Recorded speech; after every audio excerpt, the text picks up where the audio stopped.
Hi, 7th graders. It's Mrs. Shanahan down here in the counseling department, one of the school counselors. I wanted to go over your 8th grade enrollment card for next year.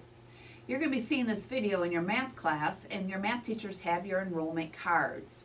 So what I would like to do is go over the required classes for next year. You're going to have a language arts class, you're going to have a U.S. history class, you're going to have a math class, and you're going to have a science class. You're going to have your student name, your ID, your teacher. It is due March 24th to your math teacher, okay?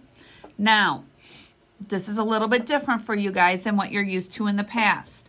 You are going to select the electives. It must total an equal of 8 units. If you notice, after each elective, there is the number of units.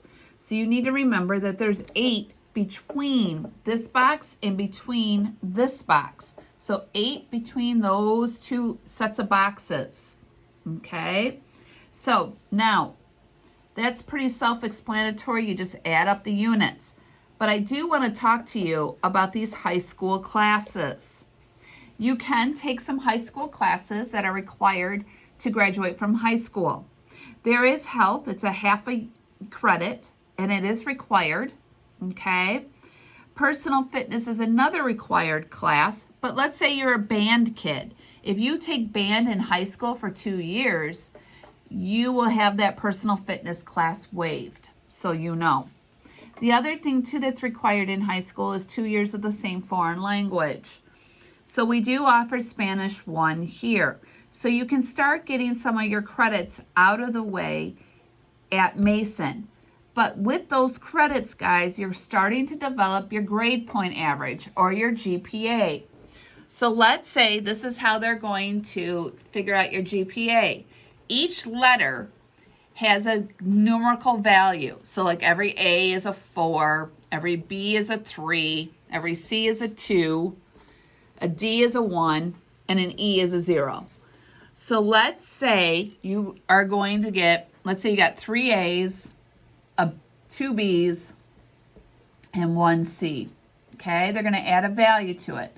So you have 4, 4, 4, 3, 3, and then a 2. So I'm going to add those all up. So I have 12, 15, 18, 20. Then you divide it by 6.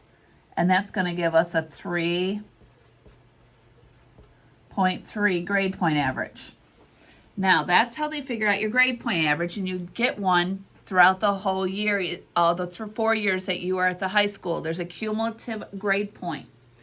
Now, just to give you an idea, when you're thinking of colleges, to get into Michigan, it's pretty much a 3.9, guys, or higher. It's pretty hard to get into Michigan.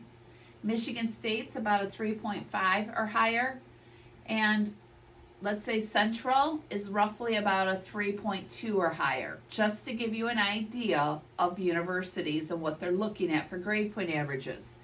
So when you are focusing on these high school classes, it is very important for you to be doing your best. I would recommend kids who are to take these classes are the kids that are getting C's or higher in their core classes right now. If you're failing your core classes or have D's or even C minuses, I would not be recommending you to take these high school classes. You can take them in high school. It's just an option to be able to take them down here. Now, there is a difference. We do have a gym class. It's just an 8th grade gym class, but personal fitness is the high school class, just so you know. All right? Now, the very last thing is when you turn this card in to your math teacher on March 24th, you have your signature and your parent's signature. On the back, it talks about all the different classes, and it talks about the high school classes down here. And if you notice, it says here, students in good academic standing will be considered for the classes. Okay? And what I mean by academic standards, you should be getting a C+ or higher in all your classes to be considered for that. All right? If you have questions, you're free to sign up to see one of us and we can go over it. But remember, March 24th is when these are due to your math teacher. Okay, you can turn it in earlier, that's fine, but no later than March 24th. I hope you have a great day.